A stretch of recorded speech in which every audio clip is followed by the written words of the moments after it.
গাজীপুর কালীগঞ্জের ঐতিহ্যবাহী নকশি পিঠা ডিজাইন আজকে দেখাবো অত্যন্ত সহজ পদ্ধতির। আসসালামু আলাইকুম প্রিয় দর্শক বন্ধুরা, কেমন আছেন সবাই? আমাদের গ্রাম বাংলার ঐতিহ্য হচ্ছে পিঠাপুলি, আর সেই পিঠাপুলির ঐতিহ্য হিসেবে নকশি পিঠা একটা বড় স্থান দখল করে আছে। এটি দেখতে যেমন সুন্দর, খেতেও তেমনি সুস্বাদু, আর এটি তৈরি করা কিন্তু সময় সাপেক্ষ ব্যাপার এবং কষ্টসাধ্য। গ্রামের বউ ঝিয়েরা খুব সুন্দর করে নকশা ফুটিয়ে তুলে চাউলের গুঁড়ি থেকে তৈরি একটুখানি ডো নিয়ে তৈরি করা হয় এই পিঠা। সুনিপুণ হাতে খেজুরের কাটার মাধ্যমে এই নকশা ফুটিয়ে তোলা হয়। নকশা ফুটিয়ে তোলার আগে চাউলের গুঁড়ির ডো থেকে ছোট্ট একটি রুটি বেলে নেওয়া হয়। অনেকে হয়তো আমার এই ভিডিওটি দেখে বলতে পারেন যে এই পিঠা কত খাইছি, কত দেখছি। এই পিঠাটি আমার কাছে খুবই আশ্চর্য লাগে এবং চমকপ্রদ লাগে, কারণ আমি এই পিঠা তৈরি করতে পারি না, আমি শুধু দেখেই যাই। দোকানে অর্ডার করে অথবা হোমমেড অর্ডার করে এই পিঠা হয়তো এখন অনেকে কিনে খেতে পারে।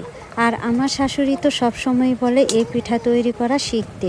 তো আজ এ পর্যন্তই, ভালো থাকবেন, সুস্থ থাকবেন সবাই।